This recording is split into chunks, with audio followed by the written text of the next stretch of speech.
been going to classes on Monday and Tuesday and morning, and I just checked because I thought maybe it was going to be impacted, but no. So everything's been very quiet, and thank God. Yeah. Everyone should.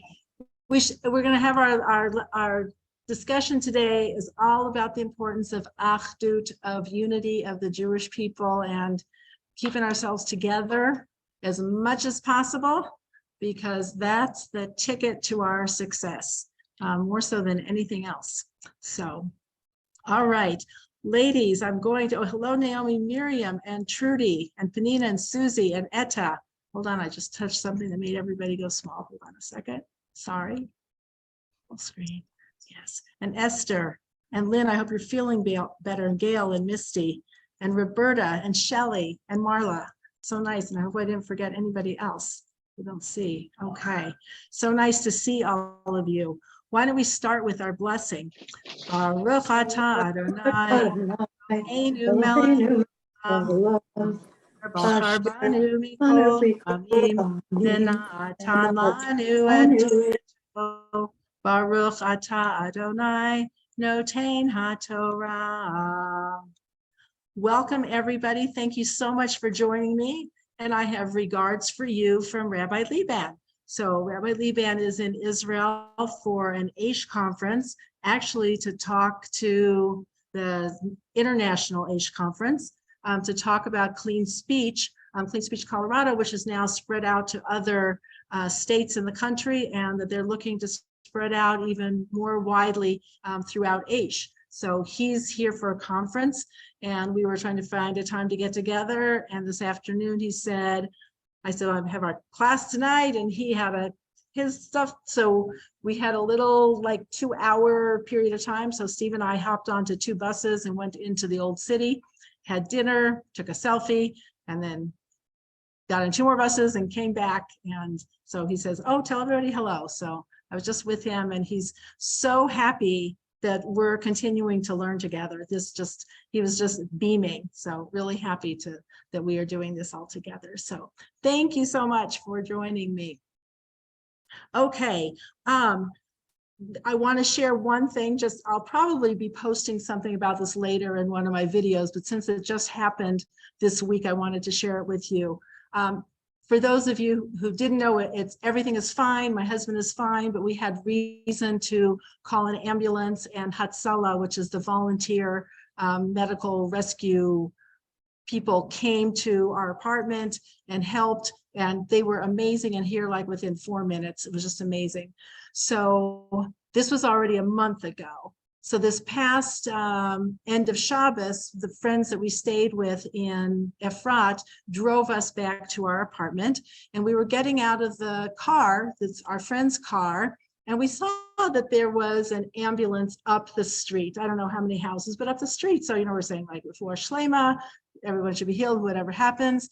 And the next thing we see is the Hatzalah guy, the same person, which we didn't really notice it was the same person, but he saw Steve and he stopped to say, how are you? Are you doing okay? And we're like, yeah, thank you. So, how he even remembered us, noticed us. He's in the middle of an emergency, but it was just so nice, personal touch. So I don't know if he just lives in the area, he happened to be there, but it was very lovely just to have your personal emergency medical team just right there and wanting to make sure that you're okay. So only in Israel kind of thing. It was really beautiful. Okay, so speaking of taking care of the Jewish people, this Shabbos is a special Shabbos. It's the first of 4 special Shabboses that really come before Pesach. This is called Shabbat Shekalim. Shabbat Shekalim. And as it sounds like, if you can hear the word, is shekel is in there. And the Shabbat Shekalim is always on the Shabbos that comes right before Rosh Chodesh Adar. And the month of Adar is going to be starting. It's a 2-day Rosh Chodesh, and it will be starting on Monday night, the 20th, and it'll be the Tuesday, the 21st, and Wednesday, the 22nd will be Rosh Chodesh Adar.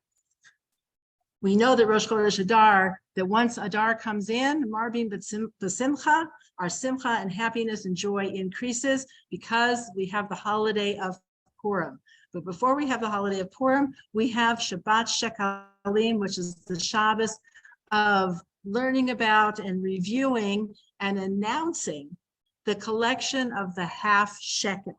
So the half shekel is called Machatzit HaShekel, was collected every year when the temple stood. It was collected every year, and the proceeds from it went to pay for the animals that were used for the korbanot, for the offerings. However, the first time it was collected was in the desert during the building of the Mishkan, that everyone had to bring a half shekel. So there's so much that has been written about this. And what I'm going to share is what I learned this week from Rebbetzin Shira Smiles. Just a little, I mean, she shared a lot. I want to hit on some highlights, and we'll probably discuss some other things as well as we get closer to Purim. So the question is, okay, so we have the half shekel. What do we learn about? It says we have this half shekel. What's its connection to Purim? So if we remembered, if you have your Chumash, we'll take a look at the Torah reading, even though we're in parsha Mishpatim. The special reading that we'll have for Shabbat Shekalim is going to be from the parsha of Ki Tisa, which is on page 485. On page 485, we're going to take a look at it. If you go down to verse 13 on page 485, it says, this shall they give everyone who passes through the census, a half shekel of the sacred shekel. The shekel is 20 gerahs, a half shekel is a portion to Hashem, everyone who passes through, etc., etc. Pick it up on verse 15. Verse 15, the wealthy shall not increase, and the destitute shall not decrease from half a shekel, to give the portion of Hashem to atone for your souls. Okay, so what do we know? Everyone has to give who's over the age of 20. How much do they have to give? Everyone has to give a half of a shekel. If you're poor, you still must give a half. You have to sell something to raise the money. You must give a half. And if you're wealthy, you can't give more than a half. Everyone is completely circumscribed that they have to give a half of a shekel. And the shekel was of silver. And what is it for? It says specifically, it says it's to atone for your souls. Okay, to atone for your souls. It's like, okay, this is going to, like, what's the atonement? We have other things for atonement. Usually there was a korban, some sort of a sacrifice that was for an atonement. So how does a half shekel atone? What is the atonement? And the money is called Kesef HaKippurim, okay? Kesef HaKippurim. You hear anything in there? Kesef HaKippurim. Okay, the kesef that is for Purim. Okay, the kesef, the silver that is for Purim, is going to atone. So what we're going to take a look at is, what are we talking about? What are we atoning for? Why is it a half shekel? Why is it collected? And why does it have anything to do with Purim, that it's always read right before we start the Rosh Chodesh of Adar, which is launching the whole Purim festivities? If you go into the grocery stores right after Tu B'Shvat, everything was out for the fruit and in with the candy. So now all the stores are filled with things for costumes and shalach manos and bags and nasharai, all the stuff. Everything is all about Purim. So Purim is starting here. So what is the connection and what's the atonement? So we can think about it, how even you might think about it. So feel free to unmute to offer your thought about what was the significance. Let's take the first level. Why do the poor and the rich have to give the same amount, and you can't have somebody giving less and somebody giving more? What does that convey? Anybody can feel free. Yes, Etta. Equality. Equality, okay? Equality. No one-upsmanship, right? No one-upsmanship. You could say it's a regressive tax because people who are poor can't afford it. It's like, yes, and yes, and yes. It's only a half shekel. It's not breaking anybody, honestly. It is to convey equality and that everybody is on a level playing field. So this idea in and of itself was considered so important for the Jewish people then and now, of how much strife is created in classrooms, in communities, in families, in shuls, in organizations, with one upsmanship, where everybody is like trying to just slightly outdo the next person. Now, Judaism is not socialism. We don't believe everybody gets the same, jacket and the same backpack and the same loaf of bread. We are not into that. But there is a cost for having basically a capitalistic system, which we believe in, of everybody going out and doing the best they can. This is a check on it because underlying the economic system, and never mind just even the economy, there is, because people are not all created with equal abilities, there are always people who are going to be more or be less in some category. Talent, looks, resources, education, you name the category and we have it. It says the half shekel that was collected every year was a reminder to every Jewish person that in the eyes of God, in the eyes of Hashem, we are of all equal value. We are all of equal value. Doesn't mean equal accomplishment, it means equal value. And that equal value is to lead to respect for every person. Why? What's the atonement? What's the atonement? It says that this kesef, this silver that was collected, the half shekel, is to atone for a situation earlier in the book of Genesis where there was significant strife in a family where many somebodies thought that somebody was being treated better than the rest of the family. Yosef. And that's Joseph. The selling of Joseph. It says the ultimate tragedy says that wasn't a one-time thing. That is a blot on our spiritual psyche of the Jewish people that needs to constantly be addressed. So the question is, why didn't they have like a korban? Why didn't they offer some animal and say, like we do for other atonements? Is because they sold him. They sold him for money. How much money did they sell him for? So let's take a look and see if we can find where he is sold. So for that, we want to go back into Bereshit, into Genesis. And if you turn to page 205, that's in Genesis, it's parsha Vayeshev. They're selling Joseph. If you go down to verse 28, his brothers agreed. Midianite men, traders passed by. They drew Joseph up and lifted him out of the pit and sold Joseph to the Ishmaelites for 20 pieces of silver.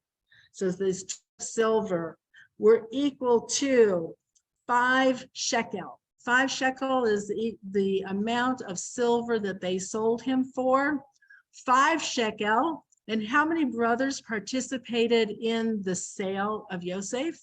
Well, we know there were 12 brothers. We know Yosef wasn't included, and we know Benjamin wasn't included. He was a baby, and it was Joseph's blood brother.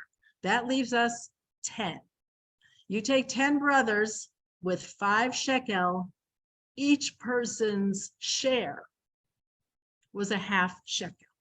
So it's the half shekel that we are contributing each year, and that was contributed initially for the building of the Mishkan, was to counteract the sale of Yosef. It's like you spent a half shekel, you got a half shekel for him, each of you. So then you're going to pay a half shekel to compensate for that.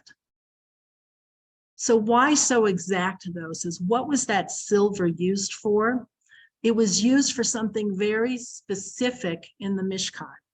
Now, we're going to be getting to the Mishkan, and this is the part I think we talk about every year, where everyone is like, can't we just go back to the drama stories? Like Bereshit was interesting, Exodus is interesting, and then we're going to get into the Mishkan, and you're going to start giving me knobs and planks and boards and cubits, and like, I'm checking out. But we need to know that each of the items, excuse me 1 second, I just have to get a tissue. Hold on 1 second. Sorry, I apologize.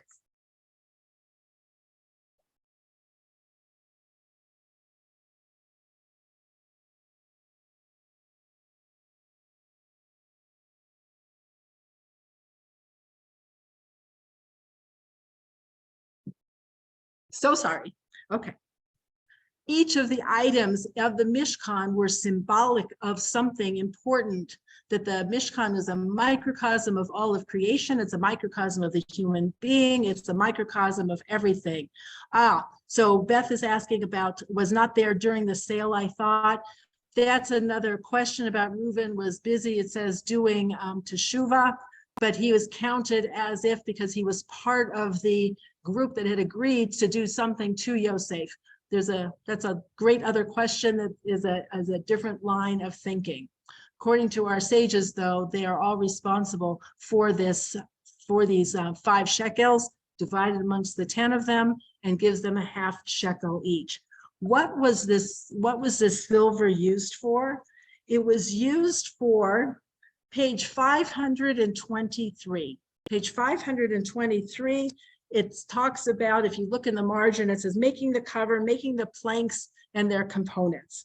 If you go down to, hold on 1 second, verse 23 and 24.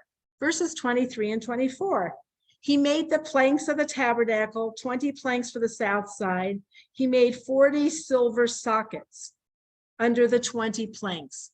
The word for a socket here is not your normal word for a socket. If you look in the Hebrew, it is called an adnei kesef, the sockets that were made out of silver.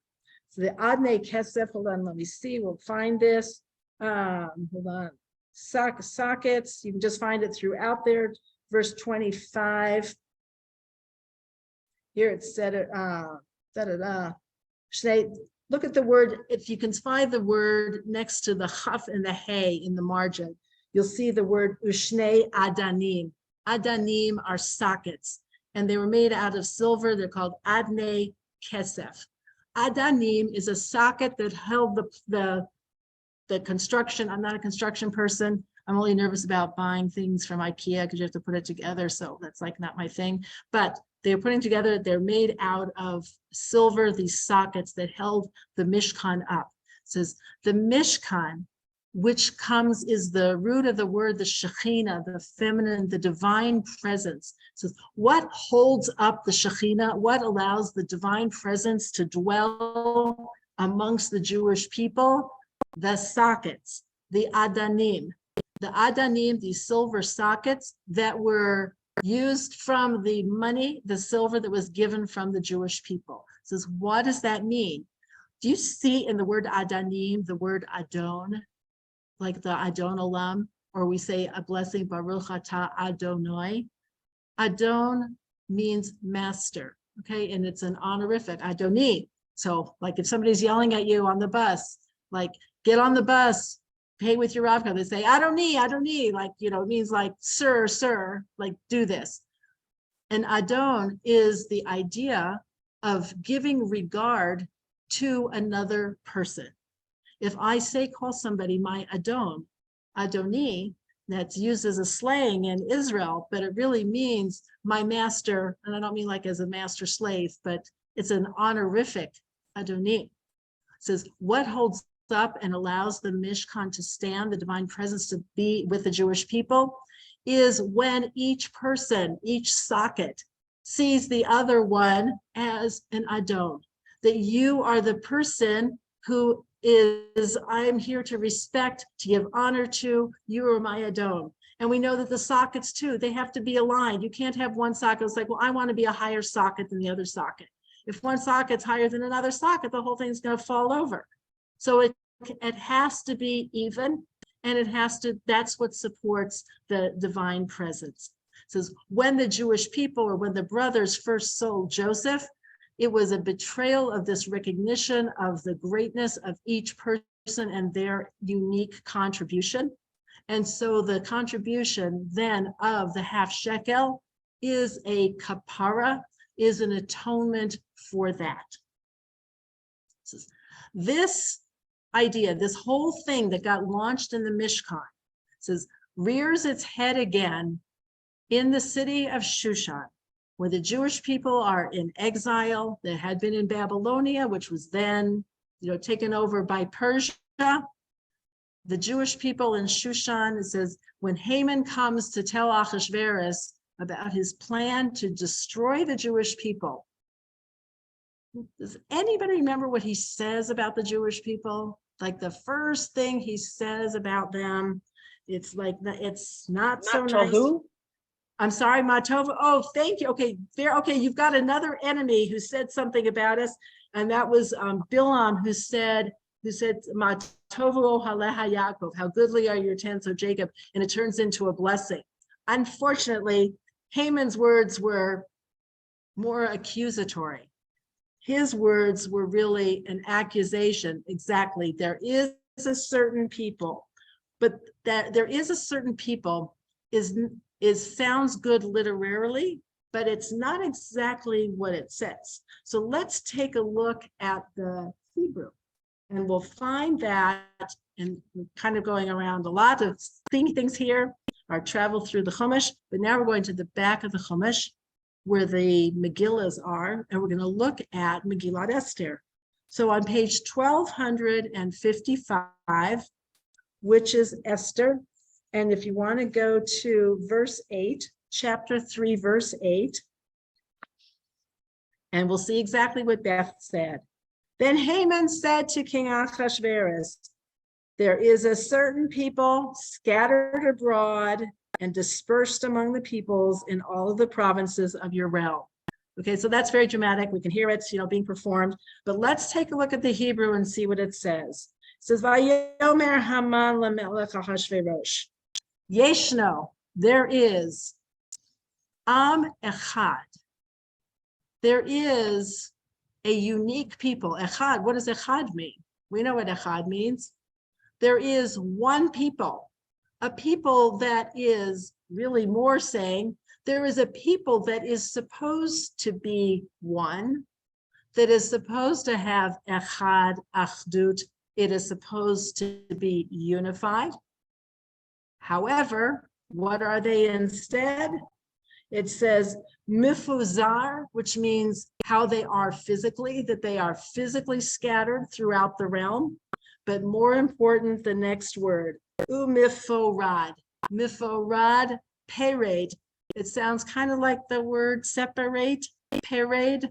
They are separated emotionally from one another. They don't care about each other.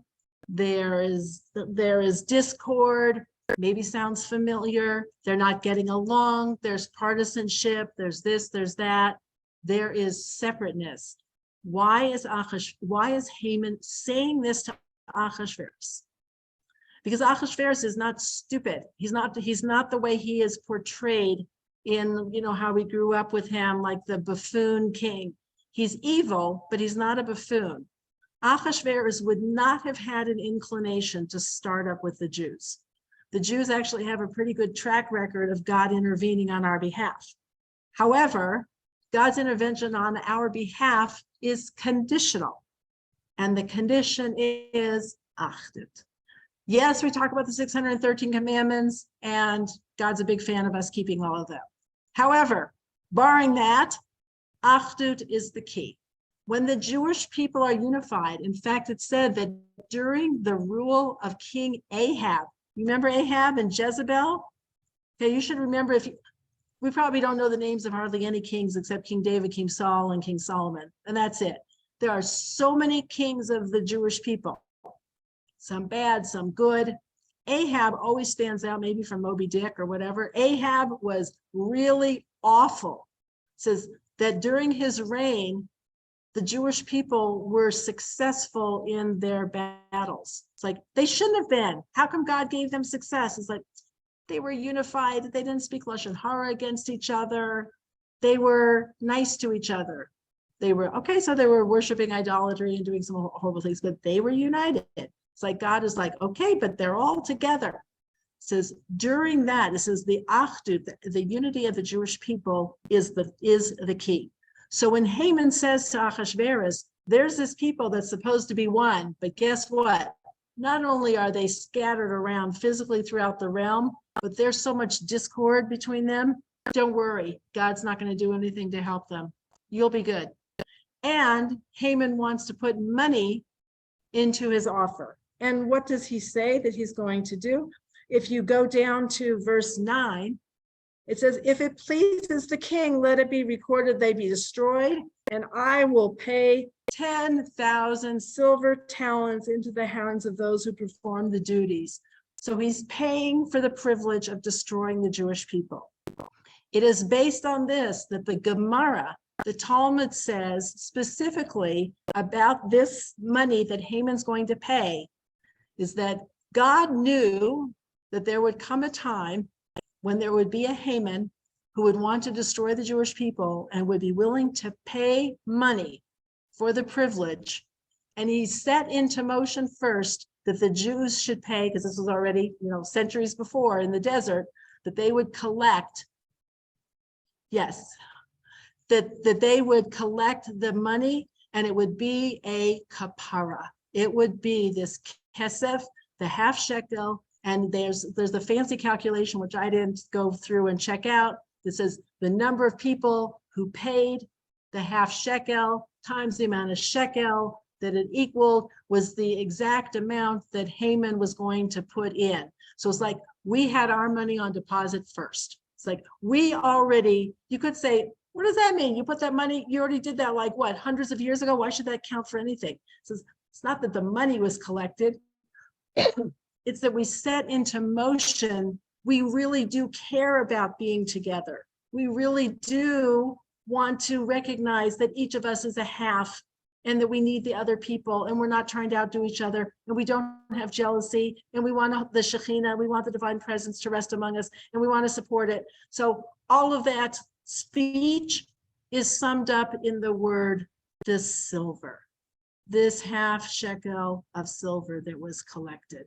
So that when Haman says this, and he's going to give the money, God can say, I already have their money. Your money is nullified because their money has already been set in motion. Again, not because of the actual financial accounting, but because they've already expressed a desire to be unified. Now, I know we grew up saying, the road to hell is paved with good intentions, but that's not exactly how God sees things. God sees things as like, you would like to be unified? Okay, we'll count that as if you kind of are already on the road to being unified. It says that God advanced them. He gave it to us, like when you start a job and sometimes they give you an advance, you say, I already made plans for vacation. I haven't earned my vacation days off yet. And they say, okay, we'll advance you your vacation days, even though you haven't earned them, because we trust you're going to be a loyal employee, whatever. It says God advances the Jewish people their forgiveness for their kind of falling apart at the seams in Shushan, based on the fact that they had expressed a desire to be together. How do we know that the giving of the money expresses the word for money, for silver, kesef, chaf samach fe? That kesef is that it means to desire. That's what it means. We sing a song on Friday night called Yedid Nefesh, that God is like, my soul is longing for God. And it says, nichsof nichsafti. It's like my longing, I am like longing for you. And it's from the word kesef. It says the giving of kesef specifically, not zahav, not gold. Gold isn't about desire, it's about something else. But kesef, silver, is about how I express my truest desire. It says the Jews expressed their desire to be connected to one another. And so God has that on account. However, what happens? We know people, don't worry. We've given the half shekel all these years, and it's not a problem. God has it on account. We don't have to worry about being destroyed. That's not what happens at all. It needs to be activated somehow in the present. It needs to be activated at the time of the Purim story. So how does it get activated? It has to get activated by some mechanism of people showing concern for one another. Because Haman's allegation was they are separate physically, and they're also don't even care about each other. It's like each guy is like just out for themselves. So how do you show that you care about somebody else? It's like you put yourself out there. You know, I was saying before about Hatzalah. You know, I mean, we know that Hatzalah, you know, United Hatzalah went to Turkey to rescue, you know, people risking their lives to save other people, including people who are their enemies. It's just mind-boggling. Honestly, somebody who's a firefighter or who does anything that involves risking their life or limb to help somebody else, I don't even search and rescue. How do people do that? Where does that come from? It comes from I'm putting you in front of me. I'm putting your needs in front of mine. Now, in our day and age, that's the blueprint of Jewish leadership. David HaMelech was chosen because he looked after his flocks, and Yehuda was chosen over Reuben because he put himself out, and he didn't know if he would survive or not. So that's the blueprint for Jewish leadership, is sacrificing for others in the name of Hashem. And yes, and it's the blueprint for all of us, because we are all supposed to be like that. And it doesn't necessarily mean that we have to give our lives. It just means we have to express concern for another person. That's one of the reasons why we daven in the plural, that we always express our needs. We say, Rifa'enu, heal us, not just heal me. Save us, give us prosperity, give us help, give us, you know, whatever it is that we need. We always speak in the plural to include other people, and it's not just about me. So what does Esther do? It's not just a logistical thing that she tells Mordecai. And what does she tell him? On page 1256 in the Megillah, verse 15. She says, then Esther said to reply to Mordecai, go assemble all the Jews to be found in Shushan and fast for me, and fast for me. Why does she want them to fast for her? She says, they need to do something for me to realize I'm going to be risking my life. And what is she going to do? She's going to go and risk her life for the Jewish people, because she could have hidden in the palace. It says, when each one is interested in the other, that is the beginning of the rebonding of the Jewish people and bringing us back together again. So she asked for that. That's going to provide the strength. That becomes the spiritual version of giving the half shekel. That becomes the spiritual version of these sockets holding the structure together that's going to allow the divine presence to rest. That's going to be the structure that allows God's salvation to happen, is bring the people together and fast for me and pray for me. So when we pray for other people, and there's an organization, I don't know what it's called. If somebody knows, they can put it in the chat. There's an organization that will match you up. If there's something that you need specifically in your life, they will match you up with somebody else who needs the same thing. And you pray for them and they pray for you. And it says, and then both your prayers should be answered, God willing. It says that there is something that happens to us when we become expanded and we unify ourselves with the needs of other people. Interestingly, it says that when we are together as an as a people, as a minyan, as a congregation, as a community, even as a Zoom group, when we are all of united purpose, it creates a different spiritual energy that can tap into a higher level of response. It's just not the same when it's as an individual. We are all valuable as individuals, but what happens when we come together is just a totally different thing. So the example is given, it says, if sailors on a boat, let's say a boat is at sea, sailors are on the boat, and it threatens to sink, and all the sailors pray. Are those prayers answered? Now, we're not going to get into a whole discussion, a philosophical discussion of should they be answered, should they be answered. I'm not even talking about that.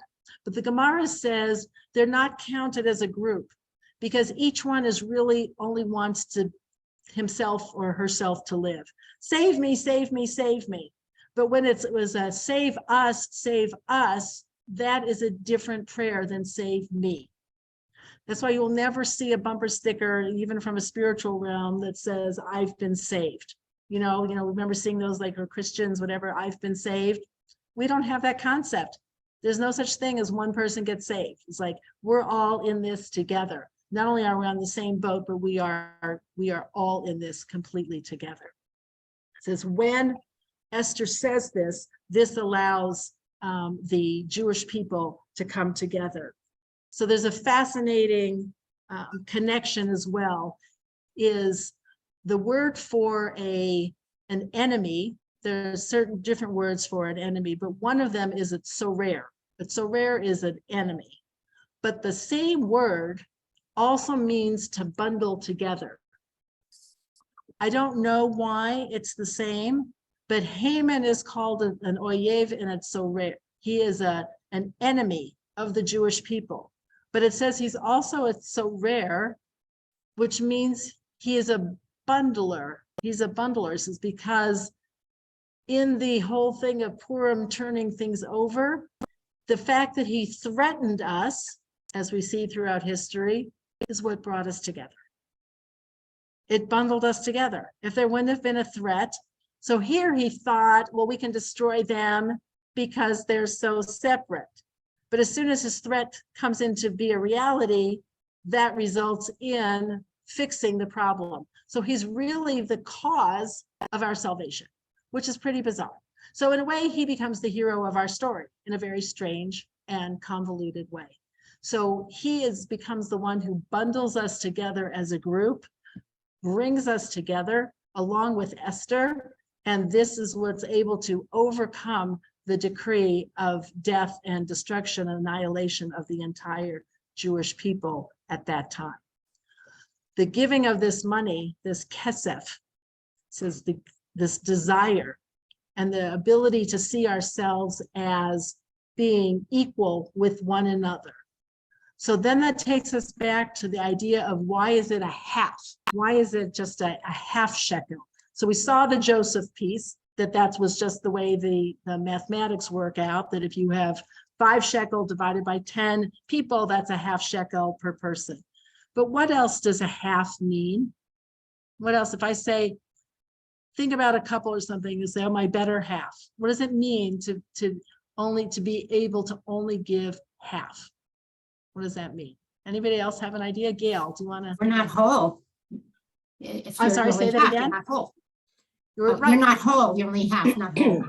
Exactly. And Beth said too, incomplete. We're only half. We're not whole. And what does that mean? Ellyn, yes. It's also like giving birth. You need 2 people. Half of a, it's not going to do it. That's exactly right. We cannot even at the most basic, that's a wonderful point. Even at the most basic biological level, they can change a lot of things, and there are some things you cannot change. It takes 2. It takes 2 from somewhere, someplace. It's like, I've only got half the information here. Which means looking at other people as our other half. I kind of feel like I wish there was a necklace or something that was like a half shekel necklace that we would see other Jewish people wearing and say, like, you're my other half. Remember, you're like, whatever, when you're in junior high or high school, like your friend, you'd have a half heart, and then the other person would have the other half heart. And it's just when you would see it, you're like, oh, we're together. It's like if you got friendship bracelets, friendship hearts, we need a friendship half shekel. Say, like, you're my other half.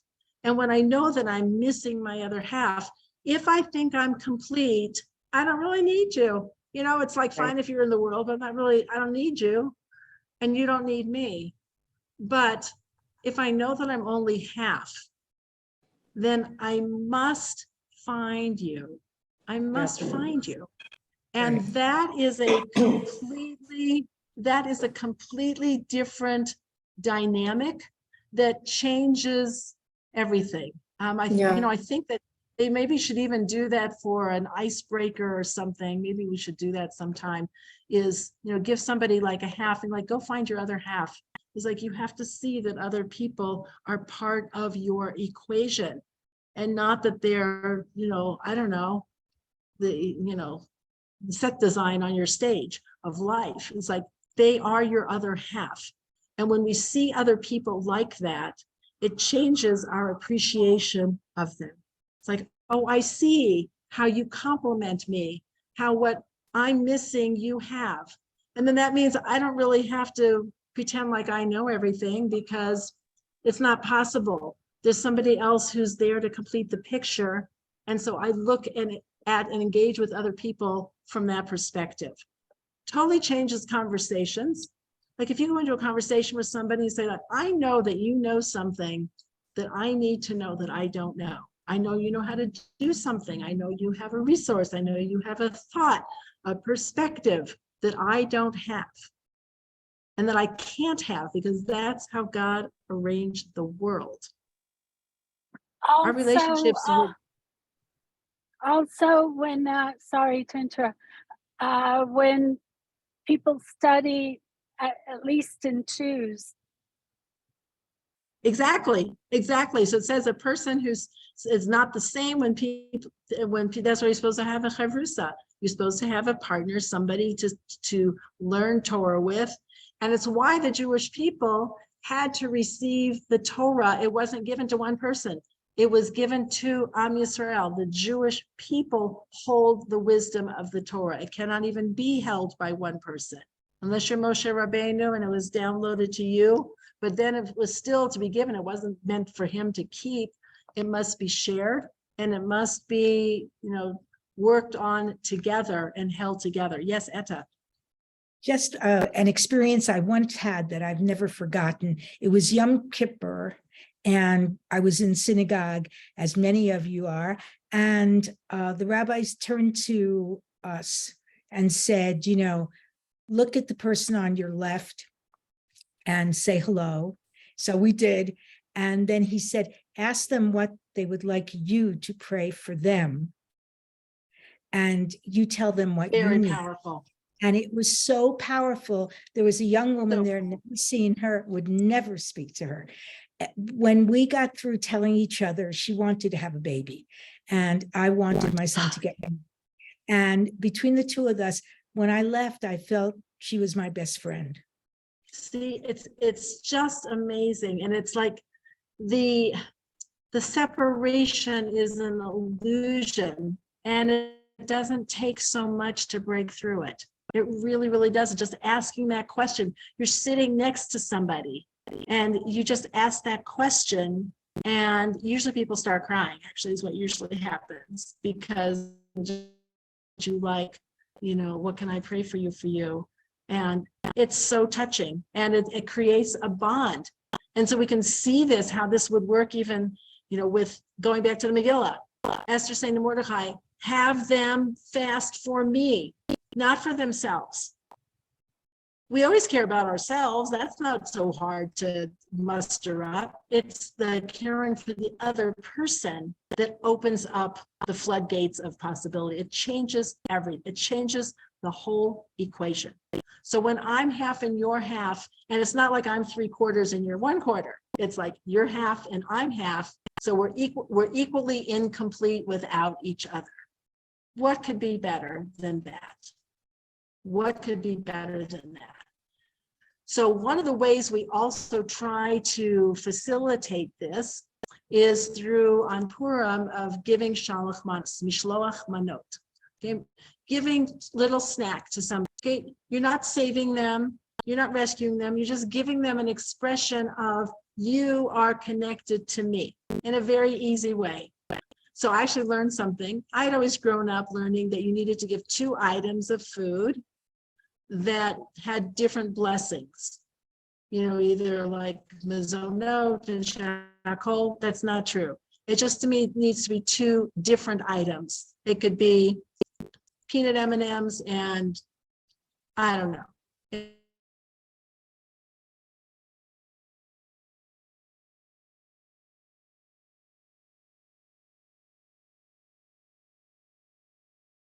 Effort on the part of the person who receives it. Says, what is mishloach manot? What am I telling the person who is getting this gift? So there's a beautiful gematria, and it is that the word manot, which means the portion, is the same gematria as malchut. Malchut means royalty. It says, what am I doing when I give somebody mishloach manot? As I am recognizing their royalty. Why am I giving them a gift? It's because you're royal. I'm sending you royalty. I'm acknowledging that you are royal in my eyes, which goes all the way and circles back to our adnei kesef, our sockets of silver, of the adin, of the sockets, that means my master. I am indebted to you. The person who is our other half, we're indebted to, and we appreciate without feeling belittled. So it's the good kind of appreciation. I mean, it's the good kind of acknowledgement. Not like, I feel so diminished, I'm only half. It's like, I'm so excited, I'm half and you're half, and together we are whole. What's also good about half and half is it means that my half can match up with anybody else's half. It's not like you have to be an O positive to be a universal donor and you can only, give to other people. It means that our half matches up with any. If I were 3/4, then the only other person I can match up would be 1/4. But when it's half and half, that means any other half is the one that will complete me. So I'm acknowledging this person's greatness. I am equalizing people to minimize the amount of one-upsmanship and competitiveness that is just naturally part of us. We can say society encourages it, which is true, but we are born with it. We are born with it. And we can probably all think of many examples. Any of you who had siblings when you were growing up, what is sibling rivalry? If not, who does mother or father love more? Who's getting more attention, competing, trying to get more of the whatever, the first hot dog, the first scoop of ice cream, the biggest cookie, the not cracked cookie, the cookie that has more chocolate chips in it. I mean, the examples are endless, and it doesn't stop there. Who got the corner office, who got called on first at the meeting, who got the best seat at the whatever, who got invited, all of these things that have emotional energy in our lives that goes to comparing ourselves with other people and making ourselves crazy over it, mildly crazy or a lot crazy, is immense. It says, we just take a moment on Shabbat Shekalim, the Shabbat of the half shekel, to say, just give this a rest and recognize the true structure of what is going to hold the divine presence in our midst. If we can incorporate this, not just by giving the money, because we actually don't do it on this Shabbos. First of all, we don't give money on Shabbos, but we give the money on Purim. So we give the half shekel. So people say, well, we don't have shekels now. So we said, I have shekels, so I can give a half shekel. But if you don't have shekels, so it's a half of whatever your local currency is. So in the United States, it's a $50. And that's how much a person is supposed. So we do this on Purim specifically to tie it back to the fact that this half shekel was really about Purim and being the antidote to what created the contentiousness amongst the Jewish people. And this contentiousness, it wasn't just Joseph and his brothers. This lasted throughout Jewish history, with what were the northern tribes and the southern tribes, the kingdom of Judah, which were the Judah of Leah's child, and Ephraim and the northern kingdom of Rachel. So we have this whole thing, like this competitiveness and this squabbling has not left us. And so if we are wondering, does Shabbat Shekalim really mean anything to me this year in 2023? Is there any sign or evidence that there is any kind of separation, ill will, bad feelings, divisiveness in my family, in my community, in our country, in our people, in the land of Israel? This is the Shabbos that we are supposed to focus on being able to have the antidote to that and bring ourselves together. Everyone wants to be loved best, exactly what Beth said. So I remember, we were 3 sisters growing up in my family, and of course we always wanted to know. So my mother used to say to us, I love you most, I love you best, and I love you greatest.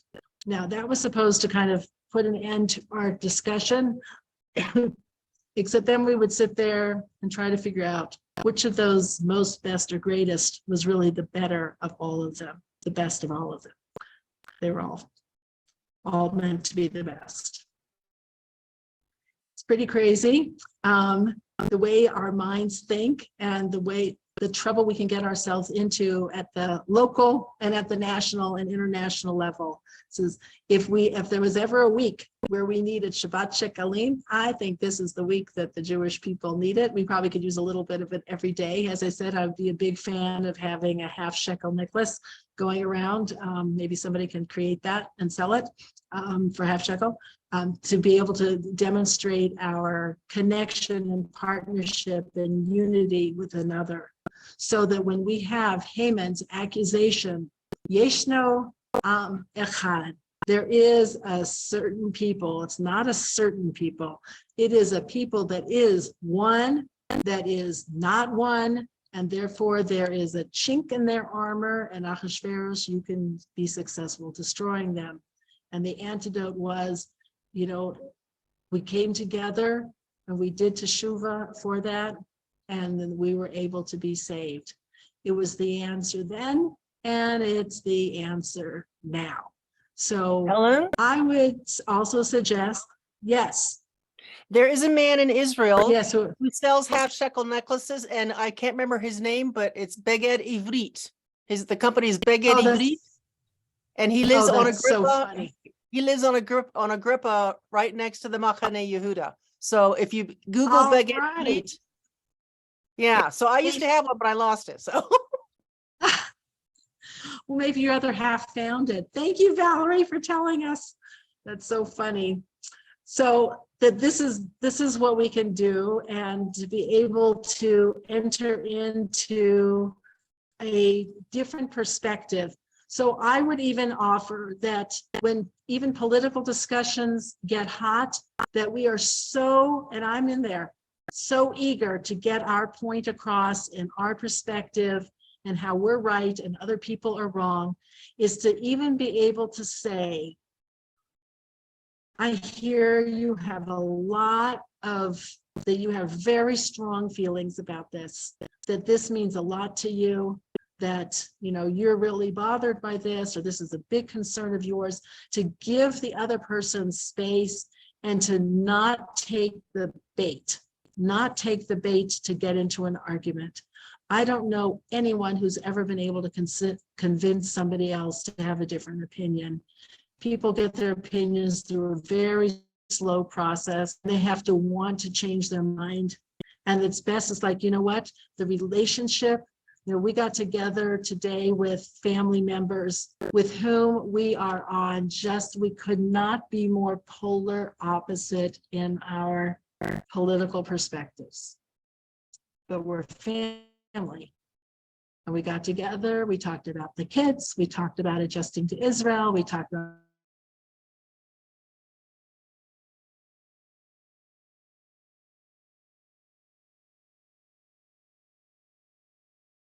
we can choose.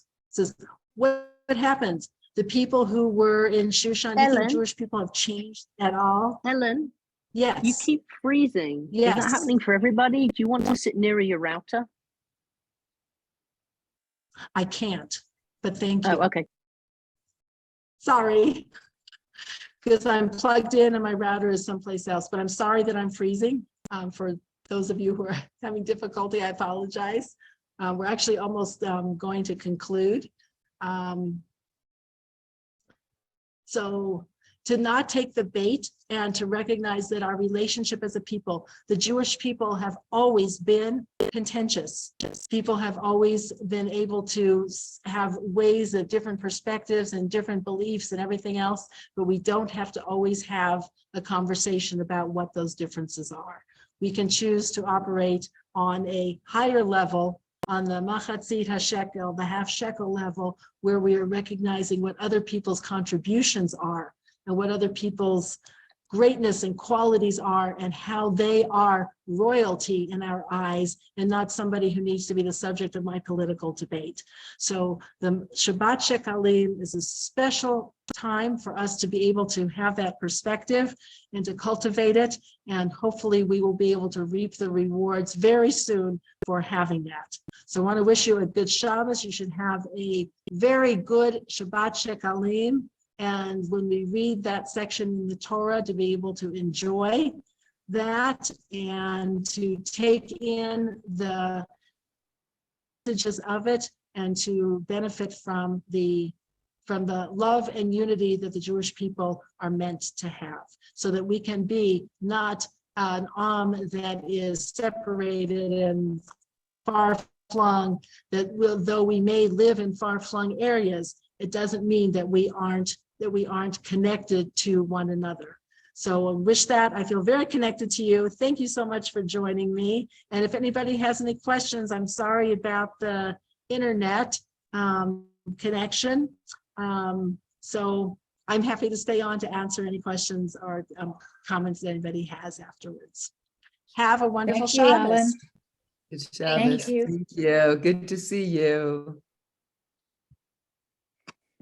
Good Thank to you, see Ellyn. all of you. Take good care, and those who are in Denver, stay warm. Ellyn, can you tell me how much Yes, Patricia. half shekalim is in US money? How much is it? No, because we don't have the shekels. Are you talking about Israeli shekels Yes, now? I thought you Okay, said so something a about, shekel. sorry, let me. Ellyn, Yes, Patricia. Patricia, you muted. I'm sorry, you muted. Can you hear me? Yes, now I can hear you. I just want to tell you, a year ago today, we were having lunch in the field in Israel. We had just landed. Oh, in our Shemitah field. Yeah. Sorry, I know not everyone was in that, but I just had to say I'm that. back. Ah. tell us more lot about of- that. So we had a meal in a field, a farmer that was keeping the laws of Shemitah of the 7th year. And he explained how everything worked, and we enjoyed the food. And we had it right when we got off the plane, basically. So we were all exhausted, and we sat out in the middle of this field enjoying the wonderful produce of the land of Israel. It's amazing. It's so amazing. So Andy, your question had been about the shekels. So there's 2 shekels. One is the shekels of the Torah time, which was silver. That's different than the Israeli money. Currency is called shekels now, based on the Torah, but it's not the same value. So a shekel now is for $1, the exchange rate is 3.53 shekels. That's the exchange rate right now. So right now, a shekel is worth about 33 cents. Thank you. So speaking of coming to Israel, so hopefully you'll come and join me for a trip. And I shared, that's something I sent out about this wonderful, incredible woman, Ricky Rabinowitz, who teaches this class. It's just phenomenal. Ladies, I cannot tell you, 250 women every single week come by cab, by bus, walking, literally with, I just wanted to take pictures. It was just like really incredible. So it was amazing. But she was the part of the group that founded the psychotrauma unit for Hatzalah. And it was women who recognized them. So Hatzalah was already well established as far as their medical treatment. And it was the women who recognized that the people who were witnessing the trauma were traumatized. And the men's initial reaction was, oh, they're Israelis, like people are tough, it's not bothering them. It's like, yes, it is bothering them. And people are suffering. And when you have things happen on the street or even in someone's private home, someone has a heart attack or they'll nearly choke to death or all these things, it's like there is a lot of emotional fallout on this. And so they created the psychotrauma unit. And so she was one of the people involved in creating it and staffing it. So she's also a social worker. She worked for Nefesh B'Nefesh. She was my sister, Miriam Devora, when my sister did one of her internships at Nefesh B'Nefesh, helping people who make Aliyah. Sometimes when people make Aliyah, they're running away from problems. Many times people think they'll go someplace different and they won't have their issues. And issues have a way of following people wherever they go. Except then you're in a foreign country and now your issue is like even more complicated because you're in a country that you may be your spiritual homeland, but is a foreign country. And so there's a social work team to help people who make Aliyah. So the same woman, Ricky Rabinovitz, does that too. I'm like, is this the same person? This is like, sounds like three separate people. She's like, no, it's all one person. Like, and how does she have the time to do this? I'm like, it's amazing. So I really feel like I'm in the home office of amazing people and they're like all over the place. Ellyn, does she It's really, anyway, I would like, yes. online at all for us to hear her? It may be recorded and you might be able to subscribe. I'm actually going to find that out because when we come back to the States, when Audrey, God willing, has her baby, I'll be gone for 5 or 6 weeks and I would like to still be able to hear her. So I'm going to find out. I can let you know. She's great. It's not parsha. She's going through the Torah just little bit by bit, but she's phenomenal. Thank you. So yeah, the only thing that's keeping me from just sitting in classes all day long is not wanting to abandon my husband and say like, bye, I'm going to classes. So otherwise, I just find them so energizing and exciting. So anyway, I'm glad to be able to share some of it with you all. And I told her, I introduced myself and I told her last week that I have a group of women that I share Torah with and that I kind of just as a conduit of just passing it along and sharing it with all of you. She was very happy to hear that. So, all right, ladies, have a wonderful Shabbos. Thank you, Ellyn. Take care. Let's see. Okay, Pam, I'd like to hear whatever it is. Can't remember now. And I know we're putting things in boxes and I know where it is. So I'll run down and get it and email you. Okay, great. And I'm already making a list of things to do and people to see. Great. Yay. So, yes, All right. yay, Good yay. to see you. Will you be All coming right. to Denver, Ellyn? You too have a, I'm not sure. Since Audrey's having a baby, we're pretty much going to probably be in Florida with her and helping out because she's having a C-section, God willing. So she'll be recovering just from the surgery. I see. So I'm Okay. not sure if we'll make it for this trip. Well, that's very exciting. But That should go well. very amen, God willing, God willing. So, yep. But it's nice to see Denver people here. We had Shabbos with people who made Carol and Paul Siegel, and we saw Neil Dobro and Karen and Guth and Eric Guth and like all these Denver people. So it was like a little Denver reunion, which was very fun. Sounds like so much fun. It is fun. It's really fun. So yeah, Cute. so now we've been here 2 months and Mazel tov. still getting used to things. We're good. Thank God. We're really very, very grateful. And All where right, are you ladies, for this have a Shabbat? wonderful Shabbat. We are going to some people we met for Shabbos dinner, and then we're going to be on our own for Shabbos lunch.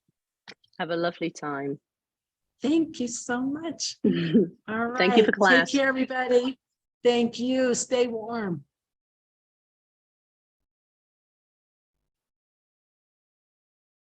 Bye-bye.